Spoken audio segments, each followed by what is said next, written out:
بسم اللہ الرحمن الرحیم۔ میری آج کی جو حدیث ہے اس کا ٹاپک ہے چغل خوری۔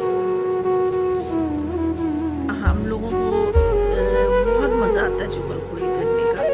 میں اس دفعہ اعتکاف بیٹھی، الحمدللہ اللہ تعالیٰ نے مجھے اس قابل سمجھا کہ میں آج اس دفعہ اعتکاف بیٹھی تو مجھے اندازہ ہوا کہ ہم لوگوں کو کتنا چسکا اور کتنا اس چیز میں مزہ آتا ہے کہ ہم لوگ جو ہے وہ چغل خوری کرتے ہیں۔ تو یہ جو 10 days میرے اعتکاف کے تھے، اس میں مجھے اندازہ ہوا کہ واقعی ہی اس چیز میں ایک مزہ ہے۔ جب تک چغل خوری نہ کی جائے، مطلب ایک بے سکونی سی اور اس طرح کا ہوتا ہے۔ حالانکہ اللہ تعالیٰ نے چغل خوری کرنے والے کو کہا ہے کہ جو چغل خوری کرتا ہے نا، وہ اپنے مردہ بھائی کا گوشت کھاتا ہے۔ کبھی آپ کا دل مانے گا کہ آپ اپنے مردہ بھائی کا گوشت کھاؤ؟ کبھی بھی آپ کا دل نہیں مانے گا۔ لیکن ہم لوگوں کو اتنا مزہ اور اتنا سکون ان چیزوں میں ملتا ہے، ہم کہتے ہیں ہم تو ایسے ہی نارملی بات کر رہے ہیں۔ تو نارملی بات کرنا، جب ایک بندہ آپ کے سامنے موجود نہیں ہے اور آپ اس کے پیٹھ پیچھے اس کی بات کرتے ہو، تو وہ نارملی بات نہیں ہوتی، وہ آپ اپنے مردہ بھائی کا گوشت کھا رہے ہوتے ہیں۔ اس کے بارے میں ایک آپ کو حدیث سناتی ہوں، حدیث نبوی صلی اللہ علیہ وسلم ہے، لا يدخل الجنت قطات، چغل خور جنت میں نہیں جائے گا۔ یہ ایک حدیث ہے کہ جس میں بتایا گیا ہے کہ جو بندہ چغلی کرتا ہے وہ کبھی بھی جنت میں داخل نہیں ہوگا۔ اس لیے ہم کہیں جی ہمارے تو اعمال بڑے اچھے ہیں، ہم تو نبی پاک صلی اللہ علیہ وسلم کے امتی ہیں، امتیوں کے لیے تو نبی پاک صلی اللہ علیہ وسلم جو ہے ان کی شفاعت فرما دیں گے۔ اللہ کریم کہتے ہیں کہ میں جو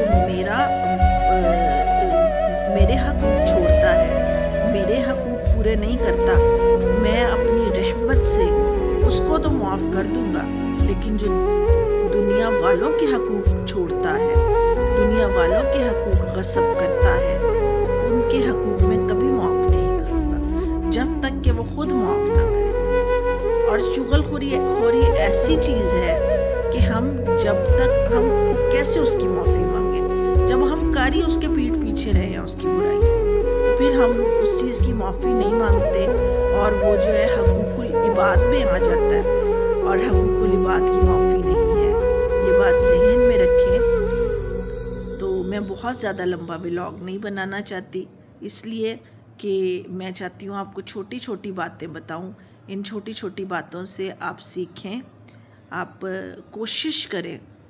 میں جانتی ہوں کہ انسان جو ہے کوشش کرے، ہم کوشش کریں تو ہم سب کچھ کر سکتے ہیں۔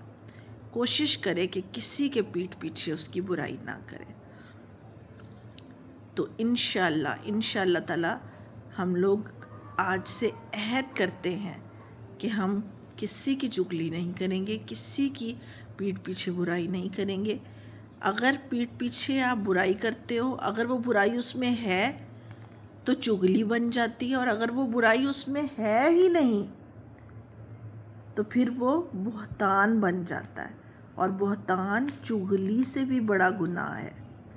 کسی پہ ایسا الزام لگانا جو کچھ اس نے کیا ہی نہیں، تو بہتان اس سے بھی بڑا گناہ ہے۔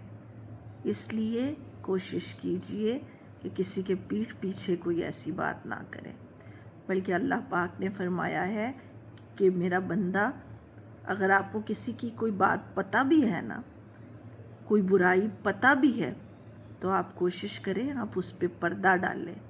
میرے رب نے فرمایا ہے کہ اگر تم کسی کی بات پہ پردہ ڈالو گے تو قیامت کے دن میں تمہاری بات پہ پردہ ڈالوں گا۔ سبحان اللہ، ہم کتنے گناہ کرتے ہیں، اور ان گناہوں کو کرتے رہتے ہیں، بیچ میں توبہ بھی کر لیتے ہیں، پھر گناہ کر لیتے ہیں، پھر توبہ کر لیتے ہیں، پھر گناہ کر لیتے ہیں۔ تو کیا کمال ہوگا کہ ہم نے کسی پہ پردہ ڈالا، کل کو ہمارا رب قیامت کے دن ہم پہ پردہ ڈالے گا۔ کتنی شرمندگی ہوگی جب قیامت کے دن پوری دنیا ہوگی، پوری آقا علیہ الصلوۃ والسلام کی پوری امت وہاں پہ موجود ہوگی، آقا علیہ الصلوۃ والسلام خود وہاں تشریف فرما ہوں گے، اور جب آقا کے سامنے شرمندہ ہونا پڑے گا، آقا کے سامنے ہمارے پردے اٹھا دیے جائیں گے کیونکہ ہم نے دنیا میں لوگوں کے پردے اٹھائے، تو کتنا شرمندہ ہونا پڑے گا۔ سوچیں، اس بات پہ عمل کریں کہ نہیں، ہمیں پردہ داری کرنی ہے۔